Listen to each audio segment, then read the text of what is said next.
Cause commune. Chemin de traverse. D'autres voies pour imaginer demain. Bonsoir à toutes, bonsoir à tous pour ce 60e épisode de Chemin de traverse, d'autres voies pour imaginer demain. Dans Chemin de traverse, Julie, Mehdi, Élise et moi-même Fred, nous espérons vous proposer de belles rencontres et mettre en avant des parcours personnels et professionnels, des passions, des engagements. Émission un peu spéciale ce mercredi, car nous allons vous faire découvrir une des membres de l'équipe que vous connaissez sous le prénom de Julie. Julie Chaumard fait le choix de découvrir, expérimenter et vivre ses rêves. À 30 ans, elle découvre le monde et ses arts et comprend combien ils sont nécessaires à la société. À 35 ans, elle se met à la musique et joue dans un groupe. 42 ans, elle reprend des études. À 50 ans, elle devient entrepreneuse. C'est aussi un parcours d'apprentissage de la vie grâce à l'aide des autres et à son engagement. Un chemin fait d'apprentissage successif plutôt que de rupture. Nous sommes installés dans le cocon du studio de la radio. Prenez place avec nous pour cet échange qui va suivre. Avant que la discussion ne commence, je vous rappelle que nous sommes en direct ce mercredi 8 avril 2026 sur Radio Cause Commune, la voix des possibles, sur 93.fm et en DAB+, en Ile-de-France, partout dans le monde, sur le site causecommune.fm, et vous écoutez peut-être une rediffusion ou un podcast. N'hésitez pas à participer, à intervenir en direct. J'anime et je réalise l'émission de ce soir. Pour cela, notre téléphone est branché. Vous pouvez nous appeler au 09 72 51 56, je répète, 09 72 51 55 46, ou alors vous pouvez réagir sur le salon web de la radio, vous rendez sur le site causecommune.fm. En bas, au niveau du lecteur audio, vous pouvez accéder au chat de l'émission. Bonsoir Julie. Bonsoir à tous, bonsoir Fred. Alors c'est un honneur de te recevoir aujourd'hui. C'est une émission, comme je le dis, un petit peu spéciale. C'est sans doute les émissions qui me stressent le plus en termes de préparation. C'est quand même, c'est une invitée particulière vu que tu fais partie de l'équipe de l'émission. Et aujourd'hui, on va en savoir un petit peu plus sur justement tout ce parcours. Alors juste, en fait, une petite partie de ce parcours finalement, parce qu'en fait, il est beaucoup plus large que ce qu'on va voir aujourd'hui. En préparant l'émission, j'ai découvert plein de choses qu'on n'aura pas forcément l'occasion d'aborder, mais on va essayer quand même d'en aborder le maximum. Alors comme tu connais l'émission, on va attaquer tout de suite par ton parcours et notamment l'enfance, avec peut-être un peu une question traditionnelle sur l'enfance. Où as-tu grandi et dans quel environnement familial ? Tout d'abord, je voulais dire que je suis très contente d'être sur le plateau de la radio Cause Commune, comme pas tous les mercredis, mais beaucoup de mercredis. Et c'est un endroit que j'aime beaucoup. C'est un univers et on rentre sur le plateau et on se retrouve plongé dans un univers qui n'est pas l'univers quotidien habituel. Et donc là, effectivement, ce soir, je suis l'invitée. C'est assez bizarre. Mais d'un autre côté, c'est aussi un exercice pour quand moi-même j'ai des invités. Et voilà. Mais c'est quand même toujours un très bon moment, une très bonne impression. Très bien. Donc, pour me souvenir des questions, tu avais dit... Je te demandais où as-tu passé ton enfance et dans quel environnement familial ? Donc, à l'âge de 5 ans, je suis allée... mes parents sont allés vivre dans le Gers. C'est pour ça que j'ai un accent. Donc le sud-ouest. Le sud-ouest, voilà, pas loin de Toulouse. Voilà. Mon père s'est installé, on n'était pas originaire de là-bas, et c'est mon père qui est allé s'installer là-bas parce qu'il est vétérinaire, il est décédé, il était vétérinaire. Donc voilà, c'est la campagne, c'est bien parce que c'est les animaux de la ferme, et donc je sais plus pourquoi il est allé là, mais en tout cas il s'est installé là et il a ouvert une clinique vétérinaire. D'accord. Donc dans le Gers, années 70, parce que tu es né en 1973. Voilà. Donc tu parles de ton père qui était donc vétérinaire. En préparant l'émission, tu m'as aussi parlé de tes grands-parents qui ont joué un rôle important de par leur activité, qui était une activité indépendante et leur reconnaissance dans on va dire je vais dire dans le quartier, mais dans le Gers, c'est pas le quartier, c'est la région, on va dire. Donc qu'est-ce que faisaient ces deux grands-parents dont tu m'as parlé ?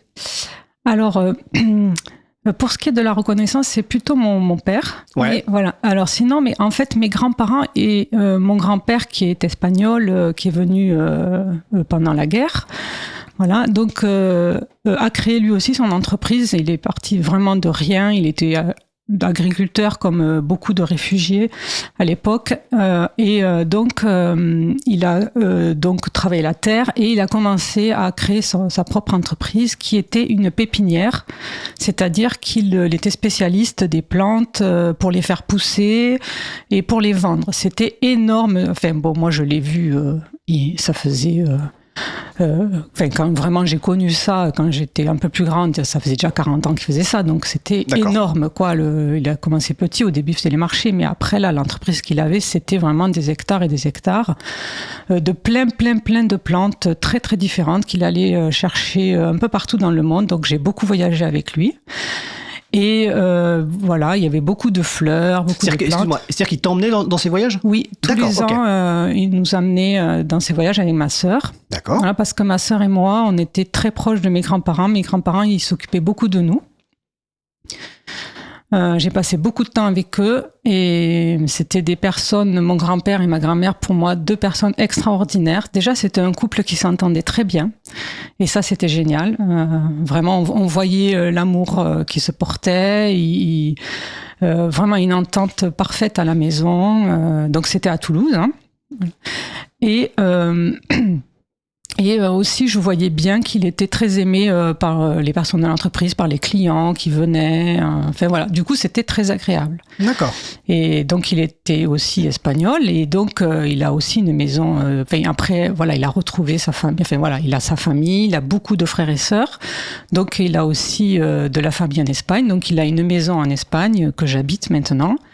Donc j'allais beaucoup en Espagne avec lui, voilà. Donc c'était aussi ceci très agréable aussi parce que je découvrais grâce à lui une autre culture qui est vraiment la mienne aussi. Moi je me sens espagnole, vraiment. D'accord. Alors c'est ce qui est marrant quand on fait ces émissions, c'est qu'on découvre les gens. Parce que je ne savais pas du tout ça. Donc déjà ce goût du voyage, ce goût aussi de la rencontre avec les autres, de la découverte dont on va reparler sans doute au cours de l'émission. Donc ça c'est ton grand-père. Tu m'as aussi parlé de ta grand-mère. Je ne sais pas si c'était l'épouse de ton grand-père, mais qui était pharmacienne. Oui, donc c'est pas l'épouse de mon grand-père. Donc c'est l'autre côté. Voilà, c'est le côté de mon père. D'accord. Donc ça, c'est mon grand-père, il est espagnol. Donc, et tandis que mon père, lui, il vient plutôt de la région de Bourgogne. D'ailleurs, mon nom, c'est le nom d'une ville et d'un lac en Bourgogne, dans le Morvan. Et donc lui, il est originaire de là, et lui, il est issu d'une famille donc où ma grand-mère était pharmacienne. Donc des personnes, mon grand-père comme ma grand-mère, très indépendants. Ma grand-mère, elle était très forte parce que son mari était décédé. Mon père avait 13 ans, il avait encore un petit frère. Enfin, ma grand-mère, elle a porté ses 3 enfants. Elle avait une pharmacie. C'était pas la même époque aussi. Bon, bien que ce soit pas plus facile aujourd'hui, mais voilà. Et donc, mon grand-père me disait toujours qu'il fallait que je sois indépendante. Il me disait tu vas pas aller avec te mettre je veux dire il faut faire attention au couple, voilà. Si tu trouves un homme, il faut pas que tu dépendes de lui, il faut que voilà, c'est ton grand-père qui disait ça? Oui, mon grand-père me disait ça. Oui, mon grand-père, il était parce que bon, lui, il voyait bien la société et il voyait il voyait des femmes qui avaient des problèmes avec leur mari. Enfin, il voyait bien qu'il y avait des femmes qui étaient voilà. Et donc il voulait pas il voulait qu'on fasse attention. Donc il se préoccupait de mes études. C'est grâce à lui que j'ai fait un BTS informatique. On verra. Oui, on va parler tout à l'heure. Il se préoccupait voilà, de notre caractère, caractère d'indépendance. Voilà. Donc moi, j'ai bien retenu, je le vois très bien encore dans ma tête, de me dire d'être indépendante, de pas dépendre de quelqu'un financièrement essentiellement, hein, mais voilà. D'accord, donc là ce que tu as retenu effectivement, c'est ce côté indépendance, indépendant, de pas dépendre comme disait ton grand-père, le côté aussi indépendant de ta grand-mère, donc côté pharmacienne. Dont on y reviendra peut-être tout à l'heure justement parce que on verra que dans le cours de l'émission que tu as élevé seule ta fille, et que tu as fait beaucoup de systèmes D aussi d'entraide. On y reviendra tout à l'heure, assez rapidement d'ailleurs sur ce point-là. Donc ça c'est dans le Gers. Dans le cours d'émission, à un moment, dans la préparation, tu as dit que jeune, tu étais introverti. Et tu as aussi dit la culture du Gers, c'est des personnes qui sont enfermées sur elles-mêmes. Donc est-ce que les deux choses sont liées ou pas? Donc comment t'étais jeune? T'étais vraiment introverti, c'est-à-dire que tu n'allais pas vers les autres, tu étais timide? Alors Bon, c'était pas de la timidité, mais j'étais vraiment dans mon monde. Ouais, j'étais vraiment dans ma bulle. Alors bon, je sais pas trop comment c'est. Enfin, il y a beaucoup de facteurs qui fait que déjà mes parents s'entendaient très mal et je m'entendais pas du tout avec ma mère. C'était vraiment presque de la haine. Donc moi, j'étais vraiment enfermée dans mon histoire, dans ma tête, et je regardais pas trop ce qui se passait autour de moi. J'avais des moments merveilleux quand même avec mon père dans les champs, les animaux, à mes grands-parents, ceci, cela. Et je lisais beaucoup. Alors j'avais une petite sœur de 5 ans de moins que moi. Je lui racontais des tonnes d'histoires toutes farfelues qu'elle croyait, donc c'était génial. Donc vraiment, j'étais dans mon monde. Ma mère était aussi un petit peu à part et du coup, j'étais pas tellement habillée exactement comme tout le monde. J'avais des Santiago. Ah oui, d'accord. Voilà. Elle était rockeuse, ta mère ou Non, mais ma mère, en fait, elle était un peu spéciale. Elle buvait beaucoup, elle sortait beaucoup. Okay. Voilà, elle a fréquenté d'autres personnes, voilà. Et du coup, elle était un peu, je sais pas, elle était voilà, enfin, en tout cas, moi, ça va bien le fait que je porte des Santiago, que je suis pas un peu, voilà. Et d'ailleurs, quand j'étais au lycée, il y a j'ai dans des classes où j'étais dans des classes où j'avais pas été avec les élèves au collège que je découvrais et qui m'ont dit mais en fait on comprenait pas que t'étais sympa, on pensait que t'étais froide. Il y en a qui m'ont dit ça. C'est vrai, c'est-à-dire que le côté Santiago, t'avais des blousons de cuir aussi? Non, quand même. J'avais une mobilette. Ah, t'avais une mobilette, donc ça faisait, les gens se disaient t'es un peu différente et donc on va pas te voir, c'est ça? Et puis moi je m'en fichais. Ah, toi tu t'en fichais, t'étais dans ton monde. Voilà, donc je faisais pas forcément très sympa, peut-être. Enfin voilà. D'accord. Alors quand on voit, franchement, tu fais très sympa aujourd'hui. Et elle n'a pas Santiago aujourd'hui, je précise qu'on est à la radio. Malheureusement. Malheureusement. D'accord, mais donc tu étais dans ton monde un peu introverti, et c'est intéressant parce qu'on va voir quand même que tu es sorti de cette enfin je sais pas si tu es encore introverti, mais en tout cas tu fais des choses qui sont pas forcément faciles pour quelqu'un qui est introverti, ne serait-ce que par exemple parler à la radio, c'est quand même pas évident du tout. D'accord, ok. Tu m'as aussi dit que pendant les études, c'était pas facile. C'est-à-dire que tu as même dit que t'étais pas doué. Alors, c'est-à-dire, c'est une expression qu'on reviendra à la fin parce que à un moment, alors je sais plus où j'ai mis ma note, mais tu avais dit finalement ce qui est important, c'est pas d'être doué, c'est l'engagement. Donc on y reviendra tout à l'heure. Donc comment se sont passées les études et en quoi tu n'étais pas doué? Elles se sont mal passées? En fait, je comprenais pas tellement ce qu'on attendait de moi. C'est pas que je comprenais pas les choses qui se passaient intellectuellement, mais le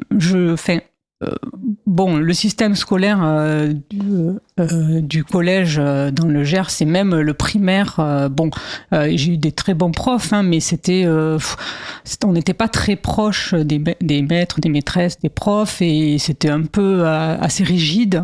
Donc voilà, moi je comprenais pas très bien donc au collège j'étais pas vraiment bonne du tout, et mon père lui qui quand même avait une bonne réputation, une bonne reconnaissance dans la région, tous les ans il faisait un peu du foin pour que je passe à la classe supérieure, quoi. Donc, d'accord, c'est-à-dire que tu n'avais pas forcément le niveau pour passer, mais ton papa insistait un peu. C'était un peu un sujet difficile entre nous parce que mon père, lui, il était très fort dans les études. D'accord. Donc, est-ce que lui le vivait mal, que tu aies des difficultés? D'accord. Et il te le faisait sentir, c'est ça? Non. C'était quelqu'un de sympa. D'accord. Voilà, mais je sentais bien qu'il le regrettait. Enfin, je sentais bien que ça lui... Il aurait bien aimé que tu suives sa voie, entre guillemets, tout à fait. D'être très bonne dans les études. D'accord. Exactement, et que je fasse un métier peut-être comme le sien, ou un truc... Parce que moi, du coup, on ne savait pas trop ce que j'allais devenir, quoi. Et donc au collège-lycée, tu as choisi quelle filière pour le bac? Alors après, au lycée, donc j'ai quand même arrivé en seconde, général. Et là, j'étais très, très mauvaise. Et qu'est-ce que j'ai fait? Je suis quand même allée en S. Donc la scientifique. Franchement, c'est un miracle quand j'y pense. Donc maths physique. Mais je voulais pas. Moi, j'étais vraiment un peu bête. Enfin, j'étais vraiment rebelle. Je voulais pas y aller en S. J'y suis allée parce que moi, en fait, c'est décidé pour moi, quoi. D'accord. Et après, quand j'arrivais en physique, en maths, en fait, je prenais même plus les cours. J'ouvrais un livre et je lisais, quoi. En première S, c'était parce que tous les ans, c'était de plus en plus dur. Et là, vraiment. Et les profs, ils étaient assez sympas quand même. Il me disait, bon, bah voilà, t'as pas envie, écoute, tu restes là et tu fais pas de bruit et ça va passer. Et puis, par contre, avec le directeur, ça allait pas très bien. Mais bon, finalement, j'ai quand même écouté les cours, donc ça allait, j'écoutais les maths. Du coup, on a décidé qu'en terminale, j'irais en A, donc en lettres. Ah mais donc un changement complet. Oui, parce qu'en terminale S, c'était mort, j'allais pas avoir mon bac, ça c'était sûr et certain.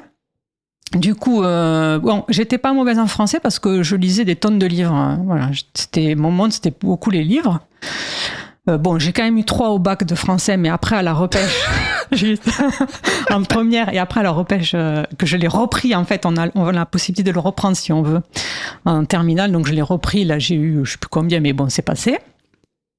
Et donc finalement, j'ai eu pas une mauvaise note en maths parce que j'avais pris à l'époque, ça s'appelait A1, c'était A mais un peu tourné maths. Donc j'ai eu forcément pas une mauvaise note puisque je venais d'avoir une année de maths dans les oreilles en S. Donc ça pouvait se passer. Et finalement, tout le monde s'est dit que j'allais pas avoir le bac. Enfin, c'était vraiment un peu pénible parce que le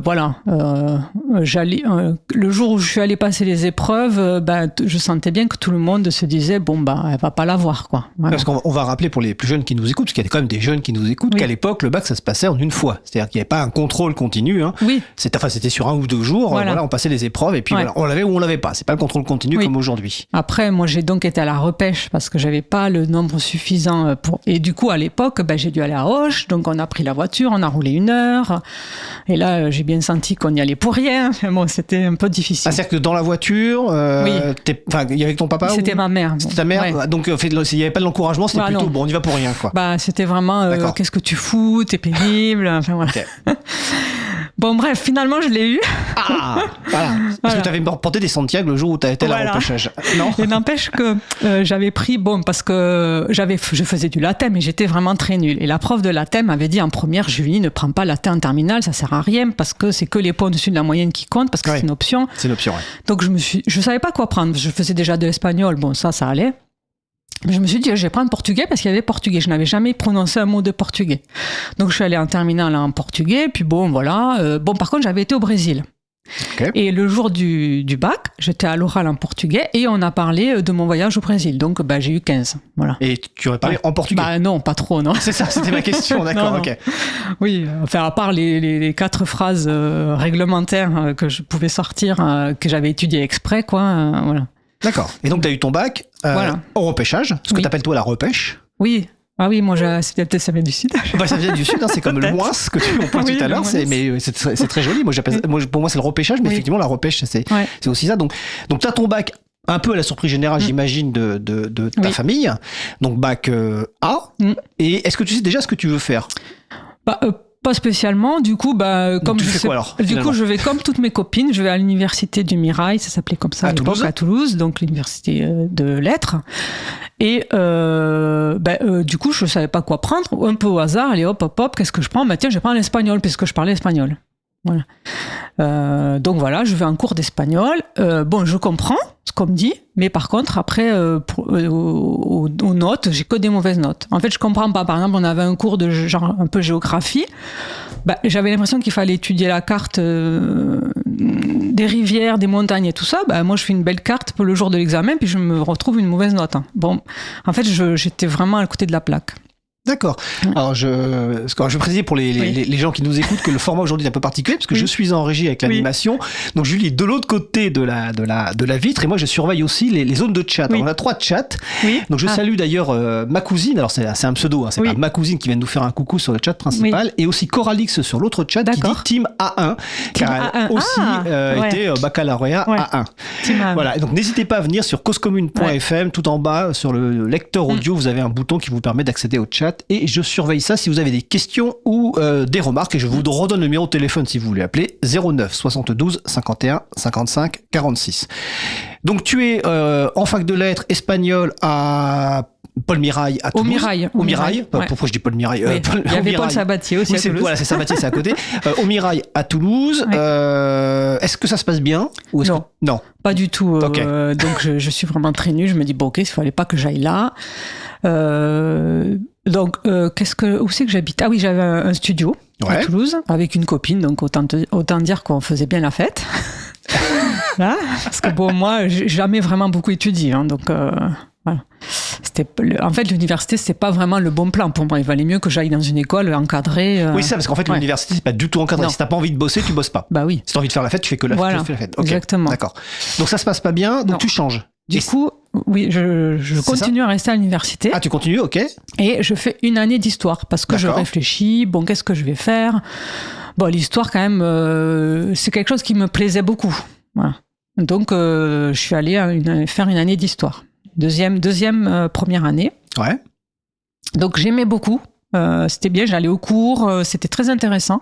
C'était beaucoup mieux que l'espagnol parce que l'espagnol, je voyais pas trop où on voulait en venir, à part parler espagnol. Enfin, c'était pas, voilà, j'avais pas, je pense, enfin voilà, j'étais pas formée pour comprendre qu'il fallait parler d'économie et de ceci, cela. Maintenant, je comprends bien, mais par contre, en histoire, bah oui, là, vraiment, on allait dans le vif du sujet directement. On a appris en première année, c'est par époque. La première année, on apprend telle époque, deuxième année, telle époque. Donc, c'était très intéressant et je faisais beaucoup d'efforts. D'ailleurs, mes profs, ils étaient encourageants, mais bon, c'est pas pour ça que j'avais de bonnes notes, mais voilà, je faisais quand même des efforts. Et voilà, donc j'ai passé 2 années très infructueuses. D'accord. Voilà. Et donc, après, au bout de ces 2 années infructueuses, tu dis, tu vas changer, c'est ça? Voilà, en fait, il y avait mon grand-père. Et c'est là où ton grand-père, dont on a parlé juste au début, tu dis, tu as parlé du BTS informatique. Oui.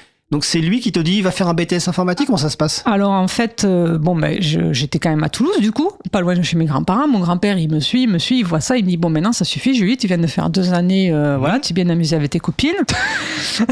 Voilà. Mais maintenant, il va falloir faire quelque chose, parce que d'abord, il faut que je sois indépendante, il faut que j'ai un métier, et ceci, cela.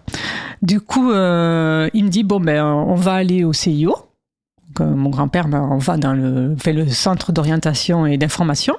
Centre d'information et d'orientation. Voilà, je ne sais plus trop où on a été d'ailleurs, mais bon, je ne sais même pas comment mon grand-père il connaissait ça. Mais... Et du coup, on feuillette le catalogue des formations et on réfléchit et puis on voit des BTS. Donc on se dit, ok, ça sera peut-être mieux pour moi, voilà, c'est plus accessible. C'est plus encadré, plus pratique. Voilà. Et moi, je suis aussi pas mauvaise en manuel. Voilà, mon père, il bricolait beaucoup, il fabriquait des bateaux, ceci, là. Donc j'étais bonne en bricolage. Donc, un métier un peu technique, ça pouvait m'aller. Du coup, on regarde, et puis on tombe sur BTS informatique. Et ça tombe bien parce que mon grand-père, il connaît le directeur du lycée qui accueille. Parce qu'à l'époque, le BTS informatique, dans Midi-Pyrénées, il n'y en avait que 2. Hein. Il y en avait un à Tarbes et un à Toulouse. D'accord. Donc, et on était 12 en classe à Tarbes. Donc, il n'y avait pas beaucoup d'élèves. Et donc, mon grand-père, il va voir le directeur du lycée de Tarbes, voilà. Il dit, ok, votre petite fille, ok, mais bon, elle n'est pas très bonne en maths, quoi. Elle a fait A. Bon, moi, je la prends, mais tout le mois d'août, elle fait des maths et elle prend des cours particuliers jusqu'à Noël et je veux qu'elle rattrape un niveau. Mais est-ce que l'informatique t'intéressait déjà à l'époque? Non, je savais, j'avais jamais touché. D'accord. T'avais jamais eu d'ordinateur? Okay. Pas de jeu, rien, voilà. Du coup, j'y vais. Et du coup, je rentre là-dedans. Et là, par contre, ça s'est super bien passé. Alors, pourquoi ça s'est super bien passé? Je suis allée à Tarbes. Il y avait une classe de 12 élèves. C'était petit, les profs, c'était comme au lycée, quoi. Des profs, des cours comme au lycée. Et je sais pas, je comprenais tout bien. Je faisais mes cours de maths, donc en plus. Et puis les maths, c'était pas non plus super dur parce que on faisait beaucoup de statistiques, des choses comme ça. On faisait pas de la trigonométrie ou des trucs un peu plus compliqués. Donc, c'était quand même un peu plus facile pour moi que les filières scientifiques, par exemple. Le PTS, quoi. Le niveau, il est pas non plus... Après, moi, j'avais quand même si j'avais pas fait grand-chose, j'avais quand même été 2 ans à l'université, donc pour étudier, ça allait. Voilà, il fallait lire les livres, étudier le cours, ça allait quand même. Et puis, le côté informatique, ça m'a beaucoup plu, en fait. On a commencé à faire j'ai fait de la programmation en COBOL, j'ai fait du réseau, j'ai fait... Et donc, à l'époque, j'avais pas d'ordinateur. Hein. Donc, j'avais une chambre étudiante. Enfin, c'était dans un campus, là. Voilà. Et donc, j'avais pas d'ordinateur. Par contre, il fallait faire des programmes en COBOL, par exemple. Et donc, on avait des genres de feuilles quadrillées. Ouais. Et on écrivait nos lignes de code Sur papier. sur papier. D'accord. Donc, je passais toutes mes soirées jusqu'à minuit à écrire mes lignes de code. Et du coup, il fallait pas se tromper parce que et quand après on arrivait au lycée, à l'école, on retapait nos lignes et on voit si le programme il s'exécute bien. C'est pas comme maintenant parce que je continue à faire du codage ou bon, on fait un peu en mode expérimental. Là, il fallait vraiment bien penser l'algorithme, bien. Enfin, c'était assez formateur, quoi. Donc voilà, j'ai fait ça pendant 2 ans et j'ai fait des stages parce qu'en BTS il y a des stages à faire. Donc j'ai trouvé 2 stages bien sympas et ça s'est super bien passé. Et donc, tu as été diplômé au bout des 2 ans. Voilà, et les profs étaient très contents de moi. Ils m'ont dit, bah écoute, tu devrais continuer. Donc on t'encourage et on va envoyer une lettre. Nous-mêmes, les profs, ils ont envoyé une lettre à l'IUT de Lyon où il y avait, je sais plus ce que c'était exactement maintenant, mais de reprendre un peu le cursus universitaire, mais en mode IUT. Ouais. Pour faire une licence, quoi, professionnelle peut-être, un truc comme ça. D'accord. Donc ils ont écrit une lettre et tout ça. Donc moi j'étais super contente. Donc je rentre chez mes parents. Et, donc je voudrais aller à Lyon. Ah non, tu vas pas à Lyon, c'est trop loin. D'accord. Donc direct. Donc je suis pas allée. Je me suis même pas battue en fait. J'étais triste, mais je me suis même pas battue. Accepté. Voilà. D'accord. Ouais. Et donc, tu as cherché du travail, en fait. Non. Ah. J'ai repris l'université. Ah bon? Encore une année. À Toulouse? Parce qu'on m'avait dit que j'étais capable de faire une licence. Ouais, d'accord. Donc j'ai eu une équivalence. Et je suis rentrée en économie, du coup, parce que bon, voilà, on fait un peu de compta et d'économie quand même en informatique. Et donc, je suis rentrée en AES, ça s'appelle Administration économique et sociale. Okay. En 2e année, je crois, je suis rentrée. Je sais plus trop. Enfin, en tout cas, j'ai eu une équivalence. Et bon, ça s'est super mal passé, quoi. Voilà. Comme l'université, comme quand j'étais à l'université avant. T'es pas faite pour l'université, non, en fait. Voilà. D'accord. Et donc, finalement, tu as arrêté. Donc, j'ai arrêté et je suis retournée vivre dans le Gers, quoi. Voilà. D'accord. Eh ben, écoute, la suite dans le Gers, c'est le premier travail. On va en parler après la pause musicale. Laquelle veux-tu? Parce que tu as choisi 2 pauses musicales. Ouais, c'est un peu dur. Écoute, on peut essayer de passer les 2. Hein. Ouais, allez, on va essayer. On pourrait prendre la première, c'est Partcham, pas Forêt paisible. D'accord, ok. Parce que Forêt paisible, c'est vraiment tout un univers. Voilà. Commençons par la deuxième alors. Voilà. C'est quel morceau? Alors ça s'appelle, c'est un solo pour flûte et... flûte à bec, on va préciser. Flûte à bec, pardon. Ouais. Voilà. C'est un solo pour flûte à bec et basse continue. Donc le compositeur, c'est Partcham, donc c'est de la fin du XVIIe siècle. C'est une musique que j'ai jouée donc maintenant je fais des concerts parce que j'ai appris à jouer, donc voilà, j'ai appris à jouer de la musique, de la flûte à bec.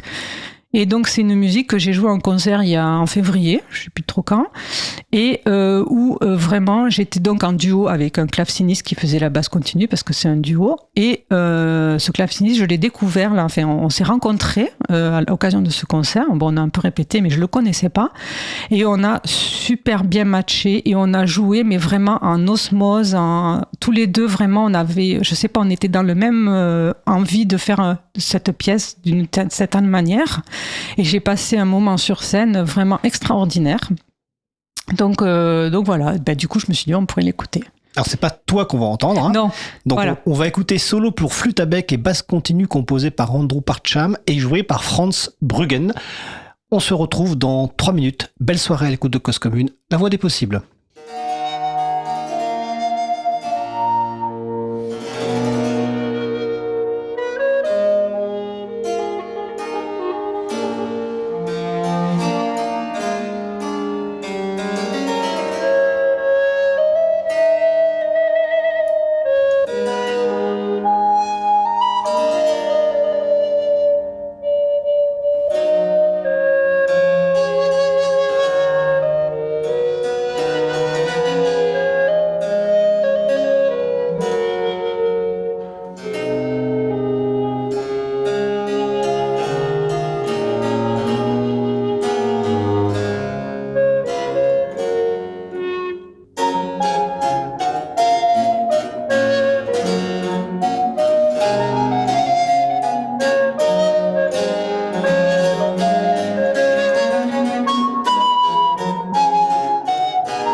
Cause commune 93.1. Psst, on aimerait vous rencontrer. Ça vous dit ? Cause commune ouvre ses portes chaque premier vendredi du mois à partir de 19h30 pour une soirée radio ouverte. Venez découvrir le studio, nous rencontrer, discuter. L'adresse du studio, 22 rue Bernard Dimet, Paris, 18e arrondissement. Soirée radio ouverte chaque premier vendredi du mois à partir de 19h30 au 22 rue Bernard Dimet, Paris, 18e arrondissement. On se voit bientôt ? Eh bien, nous sommes de retour en direct sur Cause Commune 93.fm et en DAB+, en Ile-de-France, partout dans le monde sur causecommune.fm. Nous sommes toujours donc avec Julie Chaumard. Alors, je précise parce que c'est rare qu'on donne le nom de famille des membres de l'équipe. Et donc, nous venons d'écouter Solo pour flûte à bec et basse continue, composé par Andrew Parcham et joué par Franz Bruggen. Et j'en profite pour vous encourager, si vous n'avez pas fait, à écouter l'émission avec Michel Tellier, flûtiste à bec, avait d'ailleurs animé Julie. C'était l'émission 13 de Chemin de Traverse, donc sur le site Cause Commune de décembre 2024. C'est une émission merveilleuse. Je trouve que c'est une des plus belles émissions et vous allez apprendre à aimer la flûte à bec qu'on a appris malheureusement à détester à l'école. Alors juste, et je vous rappelle évidemment que vous pouvez nous rejoindre sur le salon web de l'émission, sur causecommune.fm. Tout en bas, vous avez un petit bouton de chat pour nous rejoindre. Juste avant la pause musicale, nous en étions à la fin de tes aventures d'études. Pas tout à fait, parce qu'on va revoir que tu as refait beaucoup d'études après, mais en tout cas à l'université, finalement, tu arrêtes, tu restes avec ton BTS donc informatique, tu retournes dans le Gers, et puis tu vas commencer à travailler. Et donc ça va être quoi ton premier boulot en fait Je suis retournée dans le Gers avec le BTS, et là c'était une période un peu difficile. Déjà j'ai eu beaucoup de mal à trouver du boulot parce que vraiment le Gers c'est assez compliqué, hein. Il n'y a pas eau, il n'y a pas d'industrie, il n'y a pas de train, c'est vraiment une des 3 régions les plus tristes de France, avec l'Ariège et je sais plus laquelle, enfin économiquement je veux dire triste, hein, parce que sinon il y a des belles choses. Voilà. Mais voilà, c'est assez difficile.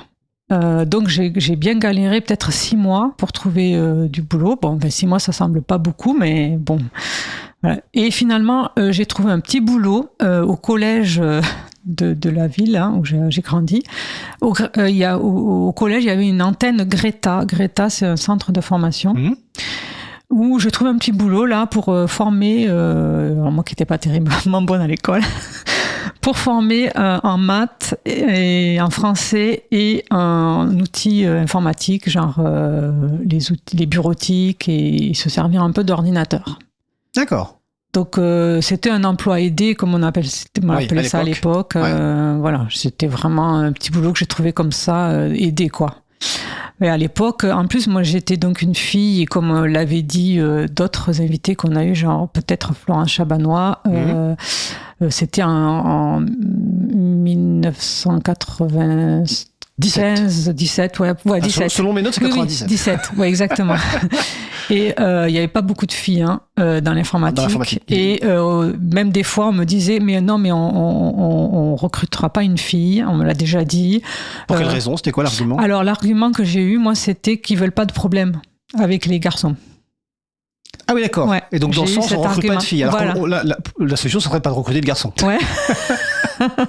C'est l'argument qu'on te sortait. Oui, on m'a sorti ça comme argument. Après, sinon, on me disait, non, mais on cherche des informaticiens en mode qui sachent faire de l'informatique. Moi, des vrais, quoi. Oui. D'accord. Voilà. Okay. Mais tu sais, on va faire du démontage, on va faire du câblage. Donc ça a été un peu dur. Donc, j'ai fait ce Greta. Somme toute, c'était assez intéressant. Et puis, au bout d'un moment, j'ai trouvé un autre contrat aidé pour aller travailler à la caisse d'allocation familiale à Auch, donc à 40 minutes de voiture. Donc, j'ai travaillé là pendant peut-être 1 an, je ne sais plus trop. Voilà, je galérais quand même. Hein. C'était... voilà, pour trouver du boulot, voilà, c'était aussi un emploi aidé, donc on gagnait pas beaucoup. Et finalement, au bout de peut-être, je sais pas, 3 ans, je sais plus trop. En tout cas, dans les années 2000, au début des années 2000, j'ai commencé à travailler à la mairie de Condom, dans le Gers, là où j'habitais. D'accord. Et là, au service informatique. Et il y avait là, par contre, c'était bien parce qu'il y avait vraiment beaucoup de choses à faire. Voilà. Donc j'avais la T'étais toute seule au service informatique? Non, il y avait un monsieur D'accord. qui n'était pas informaticien à la base, mais qui s'y connaissait bien. Bon, c'était quelqu'un de très fort, de très manager, quoi, qui savait bien organiser, bien gérer, tout ça. Donc voilà. Et donc j'ai travaillé avec lui dans ce service, donc je faisais du support informatique pour la mairie, pour les écoles, parce que dans les communes on s'occupe des écoles, de l'informatique de la bibliothèque, enfin voilà, tous ces ordinateurs là. Et il s'est trouvé qu'aussi à l'époque où j'étais là, ils ont mis en place ce qu'on appelle le SIG, le système d'information géographique. Donc ça veut dire tout ce qui est sur plan, on va le numériser. Et on va mettre tout sur informatique, c'est-à-dire toutes les parcelles, les voiries, enfin comment on appelle ça, les tuyaux là, d'eau, d'EDF qui sont dans les rues, voilà, tout a été informatisé. Avant, c'était sur plan. Donc j'ai participé au choix d'entreprise qui va numériser tout ça. Alors c'était en partenariat avec les impôts aussi du Gers parce que ici il fallait numériser les parcelles. Et puis je suis allée faire une formation de 15 jours à Montpellier pour apprendre un peu plus le SIG, à m'en servir. Bon, après en informatique, j'ai commencé à développer des bonnes compétences. D'accord, voilà, et ça te plaisait? Et ça me plaisait. D'accord, voilà. Ok, service informatique de la mairie, d'accord. Voilà, et c'était sympa parce que j'y connaissais pas grand-chose à la politique, et le député maire de l'époque, le secrétaire général de la mairie était très sympa avec moi, et du coup je participais à plein de trucs politiques. C'était bien parce que je leur ai installé plein d'outils, et donc Ils étaient contents. Ouais, ils étaient contents, et puis on s'entendait super bien. Donc j'ai appris plein de trucs politiques, j'allais aux réunions le soir, donc c'était assez intéressant. D'accord, ok. Et aujourd'hui, tu es présidente de bureau de vote au municipal. Mais on va pas en parler parce que sinon on n'aura jamais le temps de parler de tout. C'est juste pour dire que tu fais je continue un peu. Beaucoup de choses. Donc ça, c'est la période du Gers, 97 à 2003. Et en parallèle, il se passe une chose quand même importante. Une chose très importante. Tu as une fille. Oui. Donc qui s'appelle Emma. Alors, donc qui est née en 2000. En 2000. Mais en fait, tu quittes le papa quand elle a 1 an. Oui. Et là, tu m'as dit en préparant donc que tu as dû élever ta fille seule, tu t'es retrouvée à la rue du jour au lendemain, et tu as dû avoir recours à la fois au système D, mais aussi aux solidarités qui t'ont permis de voir que tu avais besoin des autres et que les autres aussi avaient besoin de moi. Est-ce que tu peux nous expliquer un petit peu comment ça s'est passé ? Alors, en fait, donc ma fille est née en 2000, et quand elle a eu 6 mois, mon père est décédé. Et bon, comme on l'a compris, mon père, il faisait beaucoup de choses pour moi. Hein. Malgré qu'ils n'ont pas voulu que j'aille à Lyon, ils ont quand même soutenu, ils essaient de me faire avancer à l'école. Bon, après, ça se passait super bien parce qu'il était vétérinaire, et du coup, c'était génial d'être fille de vétérinaire. Bon, voilà. Mais il décède, donc, quand ma fille a 6 mois, donc moi, je perds un soutien énorme. Surtout que à cette époque, je ne m'entendais pas du tout avec le père de ma fille. D'accord. Et c'était très difficile. Et mon père, à l'époque, il me servait de soutien, quoi. Je pouvais un peu pleurer sur son épaule, ou voilà. Enfin, donc mon père décède. Je m'entends pas très bien, enfin pas du tout même avec son papa. Et donc je suis dans une très mauvaise situation. Je commence à aller mal physiquement parce que on me fait prendre des médicaments parce qu'on me dit oui, t'as perdu ton père. Enfin ça c'est la famille du papa. T'as perdu ton père, c'est pour ça que tu te sens mal. Donc on me fait prendre des antidépresseurs qui me font mal au ventre. Enfin je me sens vraiment pas bien du tout. Et là j'appelle mon médecin de famille à moi. Il vient chez moi, il me dit bon Julie, il faut que tu partes de là. Tu peux pas rester dans cette maison.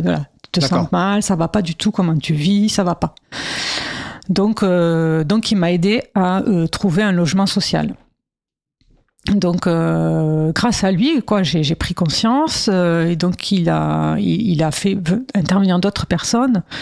Donc j'ai eu un logement. Donc je suis partie avec ce que j'avais sur le dos, parce que ça allait pas du tout. Voilà. Donc je me suis retrouvée donc entre 4 murs avec ma fille. Elle avait donc 1 an. Et donc voilà. Et là, donc donc déjà j'ai été aidée. Ensuite, il s'est trouvé que c'était les élections quand je me suis séparée, il y avait les élections régionales et municipales. Et à l'époque, on gagnait de l'argent aux élections parce qu'on faisait la mise sous pli la nuit. Je faisais plein de trucs. J'ai peut-être gagné 5 000 francs ou un truc comme ça. Ce qui m'a permis de pouvoir aller m'acheter des meubles. D'accord. Et donc, quand j'ai dit que je voulais aller m'acheter des meubles, et en fait, il y a l'ancienne secrétaire de mon père qui me dit « Ok, ben on va t'aider. » Bon. Et donc, voilà pas qu'il y a un monsieur qui arrive avec une bétaillère. Donc, une bétaillère, c'est un genre de camion pour transporter les vaches ou les voilà. Donc, on est parti à Toulouse, à Ikea, avec ça, à 50 à l'heure. Enfin, c'était tout plein de foin. Mais, voilà. Donc, on est allé acheter des meubles. Ils m'ont aidé à les monter. Enfin, voilà. Vraiment une solidarité incroyable. Et d'ailleurs, quand mon père est décédé, j'ai reçu pas mal de lettres aussi, en parlant de ça, qui m'ont de personnes que je connaissais même pas, mais qui m'ont, qui me disaient plein de choses encourageantes de la vie. Enfin, moi, je connaissais rien à la vie. Enfin, ça se passait pas très bien dans ma vie, mais j'avais pas de, je comprenais rien quoi à la vie. En vrai, j'étais pas mature, tout ça, et j'entendais des mots, mais pour moi extraordinaires quoi. Ce qu'on me disait autour de moi. Donc moi j'ai dit ah ouais, mais vraiment j'étais impressionnée que des gens soient aussi gentils, et puis même des très forts soutiens, disent des choses du fond du cœur que je connaissais même pas. Vraiment, ils étaient pas obligés quoi. Enfin, on se connaissait pas. Enfin. Mais ils t'avaient envoyé ces messages parce qu'ils connaissaient ton père de réputation, c'est ça? Parce que c'était entre guillemets un notable du coin. Exactement. Enfin, mon père était très connu et surtout très sympa. Et surtout très sympa. Oui, parce qu'on peut être connu et très connu. Voilà, ça se passait bien pour lui. Voilà. D'accord, donc là tu as découvert finalement la solidarité, et dans un moment très difficile, parce qu'effectivement se retrouver, j'imagine, j'ai du mal à imaginer, mais maman seule avec sa petite fille, avec donc à l'époque, comme tu viens de nous les dit, un travail précaire, c'était pas du tout évident. Donc cette solidarité t'a remonté le moral et t'a permis finalement de progresser et d'avancer. Oui, exactement, parce que grâce au logement social qu'ils m'ont trouvé, je travaillais à la mairie, du coup j'ai eu une place en crèche. Voilà. Grâce à ça, j'ai pu reprendre les rênes de ma vie. Grâce au soutien, je me suis dit voilà, il y a des choses bien qui se passent dans la vie, parce que moi ça se passait très mal avec comme je vous dis, j'étais dans un état physique lamentable. Ça allait pas du tout. Donc je me suis dit la vie elle peut être chouette quoi. Et du coup j'ai pris le sourire et j'ai bien remonté la pente. Et j'ai fait j'ai commencé à m'intéresser quoi, vraiment à me dire voilà, je vais vivre, ma fille est là, non, on va vivre ensemble, on va faire plein de chouettes choses, je vais les lever, voilà. Si je comprends bien, c'est à partir de ce moment-là, quelque part, tu t'es dit, je vais vivre ma vie, je vais vivre mes rêves, je vais pas me laisser de limites. Exactement. Alors qu'avant, tu n'avais pas cette optique-là. Je comprenais pas comment il fallait faire. D'accord. Okay. Je me laissais embarquer dans des trucs là, voilà. D'accord. Quand mes parents me disaient tu fais ça, je faisais ça. J'ai rencontré donc le père de ma fille. Je suis allée vivre avec lui. C'était pas terrible, mais je suis restée. Voilà. J'aurais pu partir. C'est aussi. Moi-même, je me dis j'aurais dû partir. C'est ma faute aussi. Enfin, voilà. Donc j'avais pas. Et du coup voilà, j'ai vraiment l'impression que c'est les autres qui m'ont porté, qui m'ont aidé, en sachant quand même que j'avais quand même eu de la famille quand même, malgré que ça allait pas, merci cela, mais j'ai quand même eu mes grands-parents, c'est cela, donc ils étaient toujours là. Tes grands-parents? Non, mais je veux dire dans mon enfance. Mais j'avais pas conscience en fait. D'accord. Et là, que le fait que ce soit des étrangers quand même à moi qui m'aide, et donc je profitais de cette aide sans donner de retour. Voilà, je profitais de cette aide, je vivais pendant peut-être 3-4 ans comme ça, j'ai grandi, j'ai déménagé, voilà. Et après, au bout d'un moment, au bout de 3-4 ans, peut-être 5 ans, je sais plus, je me suis dit j'ai pris conscience de tout ce que j'ai eu, parce que finalement sur le moment j'ai pas pris conscience que c'est grâce à eux que ça me faisait énormément du bien, j'étais émue et ceci cela, mais voilà, je comprenais pas trop le mot solidarité encore. Et au bout de quelques années, je me suis dit mais en fait c'est grâce à ça que j'ai eu de belles choses, ça s'est bien passé, c'est grâce à la solidarité dans la communauté, entre personnes, et j'ai commencé à me dire mais moi aussi il faut que maintenant je vais bien, Donc maintenant, il faut que c'est mon tour d'aider les autres. Donc c'est à partir de là que j'ai commencé à moi-même me tourner vers les autres. Et voilà. Alors que tu es introverti à la base. Voilà. Ouais. Disons que voilà. Ouais. Donc là, t'es dans le Gers. Donc début travail professionnel jusqu'en 2003. Et là, tu décides à 30 ans d'en prendre ta fille sous le bras, qui a donc 3 ans. 3 ans, ouais. 3 ans. Et de partir à Blois. Exactement. Pour changer. Oui. Et c'est là où tu m'as dit, donc tu vas travailler en tant que technicienne informatique et télécom. Et surtout, tu m'as dit, tu vas découvrir l'art, l'histoire. Oui. Alors, comment ça s'est fait, cette découverte de l'art, l'histoire Donc ma fille avait 3 ans, donc commençait à être un peu plus grande. On avait déjà voyagé, on avait été faire 3 semaines en sac à dos un tour d'Italie. Et là, on a commencé à voir un peu le patrimoine italien. Bon, je voyageais beaucoup quand j'étais petite, mais moi, quand j'étais petite, on partait pas tellement visiter. On voyait des paysages, cela, on restait dans la famille, mais on n'allait pas dans les musées, ceci, cela. Donc, j'allais jamais au concert, enfin... Et donc avec ma fille, elle avait donc 3 ans, on a fait un tour d'Italie en sac à dos, donc c'était assez une aventure, hein. On a dormi une fois dehors, voilà, c'était assez, on n'avait pas de point fixe, on marchait et on dormait quoi, enfin dans des gîtes ou des auberges jeunesse. Et donc là j'ai commencé à... Même ma fille, je sentais que, bon voilà, elle avait que 3 ans, mais c'était un premier voyage et on a vu surtout autour de Venise, il y avait pas mal de vestiges même. Donc après, quand j'arrive à Blois, eh bien, donc elle a 3 ans, elle va à l'école, ça se passe bien, et elle commence... à la maternelle. Et moi, à Blois, je commence à avoir des activités un peu plus culturelles. Okay. Parce qu'à Blois, déjà, il y a les châteaux, voilà, il y a des musées. Enfin, le Gers, aujourd'hui, il y a des musées. Aujourd'hui, on peut aller au concert. Aujourd'hui, il se passe plein de choses dans le Gers. Moi, quand j'étais jeune, il se passait rien. C'était... Donc, tu découvres à Blois une vie culturelle. Exactement. Voilà. Ouais, exactement. Je commence à m'y intéresser fortement, à lire plein de livres, voilà. Et j'aimais ça au fond de moi, parce que même quand j'avais été en fac d'histoire, en vrai, j'aimais ça. Mais voilà, j'avais pas trouvé la maturité de le vivre, quoi. D'accord.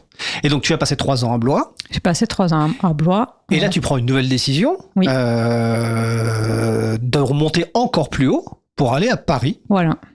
Alors, est-ce que tu es monté à Paris parce que tu as trouvé un travail, ou est-ce que tu es monté à Paris parce que tu avais envie d'aller à Paris ? Oui, en fait, j'avais envie. Au bout de 3 ans à Blois, franchement, Blois, c'était bien. Hein. C'était très bien, j'étais très contente, surtout quand il y en a qui disaient que c'était perdu, mais quand on vient du Gers, on trouve pas ça perdu du tout. Mais dans mon travail, je commençais à avoir un peu des contraintes un peu difficiles. Et je me suis dit, faut que je trouve autre chose, parce que je vais pas continuer comme ça. Ma fille, elle devait dormir chez une nounou une fois par semaine. Parce que tu avais beaucoup de déplacements, c'est ça ? Oui, j'avais beaucoup de déplacements. Et quand on est seul avec un enfant, c'est un peu compliqué. Elle était quand même petite. Voilà. Donc, je me suis dit, je vais trouver un autre boulot. Et quand même, de temps en temps, j'allais à Paris. On prenait le train, on allait passer le dimanche à Paris. De temps en temps, on allait se promener, on est allé au concert, on a fait des choses. Et je me suis dit, autant y aller, quoi, et découvrir encore plus la vie, voilà. Donc du coup, j'ai commencé à chercher du boulot à Paris. Et là, ça n'a pas été très dur de trouver. J'ai trouvé assez facilement du travail. Et du coup, je suis partie. Voilà, j'ai dit on s'en va et on va vivre à Paris, en sachant que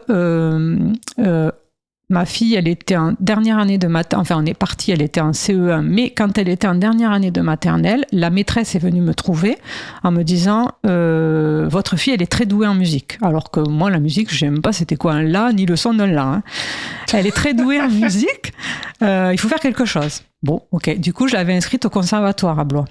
Et on avait reçu à la maison un jeune de Prague qui faisait des échanges entre le conservatoire de Blois et son école. Enfin, il avait 17 ans.